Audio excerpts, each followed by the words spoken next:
अतसी पुष्पसङ्काशं हारनुपुरशोभितं रत्नकङ्कणकेयूरं कृष्णं वन्दे जगद्गुरुं। नमस्कार, সকলকে বেদ ও পুরাতনিকতায় স্বাগত জানাই।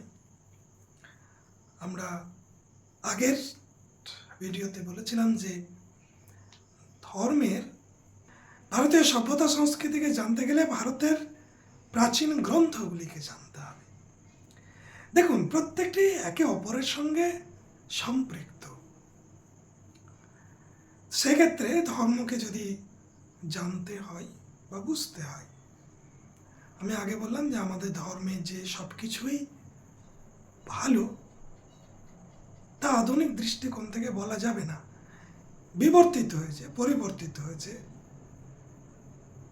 তো এই ধর্মের সম্পর্কে জানার যে শাস্ত্রগুলি বা যে গ্রন্থগুলিতে রয়েছে ধর্ম সম্পর্কে আলোচনা, তাদের বলা হয় ধর্মস্থান। তো সেই ধর্মস্থান হচ্ছে 14টা গ্রন্থ। 14টি গ্রন্থের দ্বারাই ধর্মকে জানা যাবে বা বোঝা যাবে। এই 14টি বিষয়ে আলোচনা আমাদের করতে হবে। 14টি বিষয় কি কি? 4টি বেদ, ঋক, সাম, যজু, অথর্ব। 6টি বেদাঙ্গ, শিক্ষা, কল্প, ব্যাকরণ, নিরুক্ত, ছন্দ ও জ্যোতিষ। পুরাণ, দর্শন, মীমাংসা এবং ধর্মশাস্ত্র। এই হচ্ছে 14টা ধর্মের স্থান। যে ধর্মকে যদি জানতে হয় তাহলে এই 14টি বিষয় সম্পর্কে আমাদের জানতে হবে। কেন ভারতীয় ধর্মকে জানতে গেলে 14টি বিষয় জানতে হবে?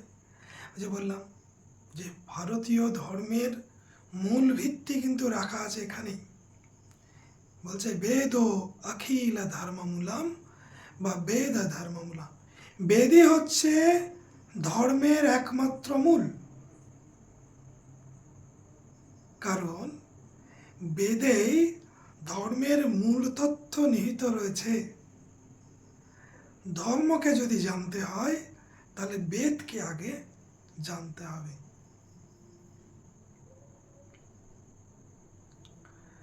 আমরা আজকে ধর্মের যে 14টি স্থান বা চতুর্দশ স্থান সে সম্পর্কে বললাম। পরবর্তী এপিসোডে আমরা বেদ নিয়ে আলোচনা করব। কারণ যদি এই বিষয়গুলোকে না জানি তাহলে ধর্ম বিষয়টিকে সম্পূর্ণরূপে জানা যাবে না। প্রতিটি গ্রন্থ বা বিষয় ধরে আলোচনা করার সময় আমরা আমাদের ধর্মের যে দৃষ্টিকটু দিক যদি বলি, সেগুলো কি, কেন আসলো, কি করে মানুষের মধ্যে তার সন্নিবেশ হলো, সেগুলোর দিকেও আমাদের দৃষ্টিপাত করতে হবে। সকলকে ধন্যবাদ, নমস্কার। পরের ভিডিওতে আবার দেখা হবে।